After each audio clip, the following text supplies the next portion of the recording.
Cuando las democracias tiemblan, las ideas y los valores deben levantarse. Cuando los gobiernos fallan, el pensamiento libre debe volver a su papel de conciencia crítica. Hoy el mundo no sufre solo guerras o amenazas nucleares, sufre desmoralización, fatiga ética y anemia de liderazgo. No es la falta de recursos lo que nos condena, sino la falta de principios, la ausencia de libertad y el debilitamiento del Estado de Derecho. Para conversar sobre la complejidad geopolítica que vive el mundo, tengo el gusto de presentarles a Ignacio Montes de Oca, escritor y periodista argentino, especialista en investigaciones históricas y análisis de conflictos internacionales. Ha trabajado con importantes medios internacionales y ha publicado 3 buenos libros que les recomiendo. Ignacio, bienvenido a Razón de Estado. ¿Cómo atrasan, hunden y atrapan a la América Latina las dictaduras en La Habana, Managua y Caracas y los gobiernos de México, Colombia y Brasil, entre otros, que avanzan con el modelo populista y autoritario? América Latina está sufriendo una crisis muy fuerte en el debilitamiento de sus democracias. Los populismos de izquierda no avanzan sobre el vacío, sino que avanzan sobre los fracasos institucionales de los anteriores gobiernos por imponer medidas positivas y básicamente por reforzar la democracia en sí, el sistema republicano. La corrupción, la falta de preparación e inclusive algunos populismos de derecha son el campo fértil para que surjan estas autocracias por izquierda. Ya. Estados Unidos seguirá enviando armas a Ucrania, Europa la sigue apoyando. ¿Cómo, cuándo y dónde termina la criminal invasión de Putin a Ucrania? Rusia está desgastando a Ucrania, pero al mismo tiempo está apostando a que se acabe el apoyo de Occidente hacia Ucrania. Por eso está intentando marear al presidente de los Estados Unidos con supuestas negociaciones, y mientras tanto Europa, que entiende que primero es Ucrania y después sigue el resto de Europa, refuerza como puede, quizás tardando, quizás con dilaciones, quizás con dudas y con muchos temores, pero de momento el mayor refuerzo viene de Europa, y ahora nos enteramos que Trump ha decidido, después de ver los bombardeos criminales y diarios sobre las ciudades ucranianas, que es tiempo de devolver la ayuda que hasta ahora venía brindando con cuentagotas. Así que Ucrania igual va a resistir, no tiene otra alternativa.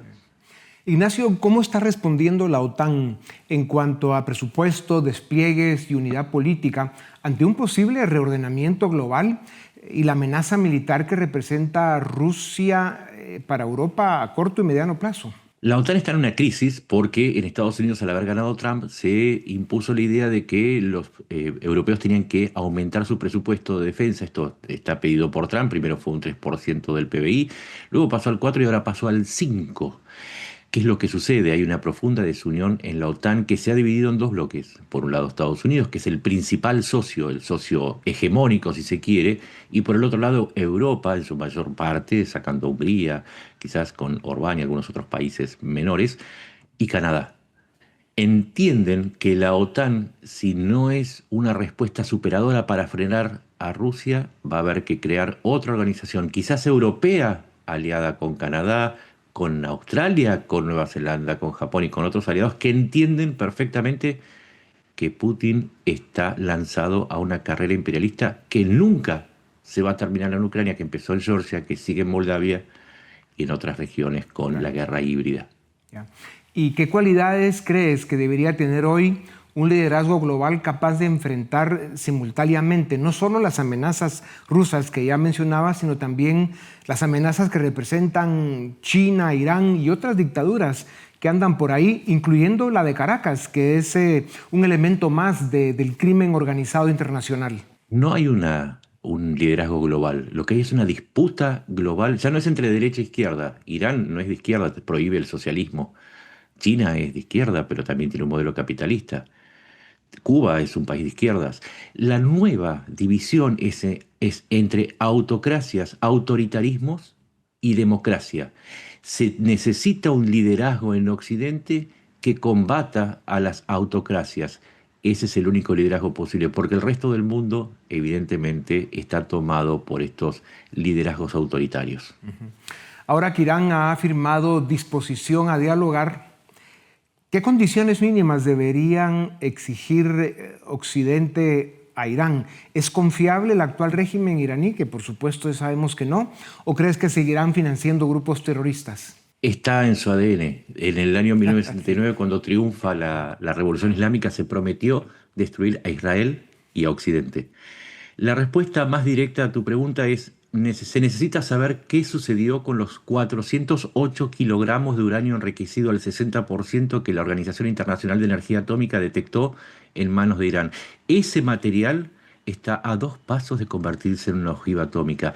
Irán siempre busca negociar para ganar tiempo. La pregunta es, ¿Occidente entendió que Irán jamás cumplió un acuerdo y que no va a dejar de atacar a sus objetivos? No solamente con armas convencionales, quizás con armas nucleares, pero también con el terrorismo, que es su tercera garra. La garra del terrorismo ha atacado durante más de 4 décadas. En Argentina lo sabemos, en el 92 y en el 94 han volado a la embajada de Israel y la mutual judía AMIA. Irán no es un problema de Medio Oriente, Irán es un problema global. Sí. ¿Cómo explicas que tantos ciudadanos sigan votando por populistas autoritarios, incluso en democracias consolidadas? Lo voy a poner como una metáfora. Cuando uno tiene hambre, se quiere sacar el hambre con la comida más rápida, con el fast food. Estos populismos son el fast food de las ideologías. Ofrecen salidas mágicas y rápidas, pero no nutren ni solucionan el problema de fondo. El problema de fondo no es el hambre, sino el desarrollo. Y las naciones están yendo a los populismos precisamente porque ofrecen salidas rápidas, pero no realistas, y a la larga terminan creando problemas nuevos, pero la democracia desapareció para cuando llegaron los populismos. La defensa de la democracia es el horizonte. Es algo así como hay que diferenciar entre sacarse el hambre y nutrirse. La democracia es nutrirse. Los populismos es sacarse el hambre. Ya. Hoy el mundo sufre por la mediocridad de los que mandan sin merecerlo. Por eso, el ciudadano que no se rinde debe volver a las mesas públicas del debate y a participar en la vida cívica de su país. Hoy más que nunca es importante medir la profundidad de las palabras paz y libertad. Ignacio, gracias por tu tiempo. A ustedes también, gracias por acompañarnos una vez más. Esto es Razón de Estado.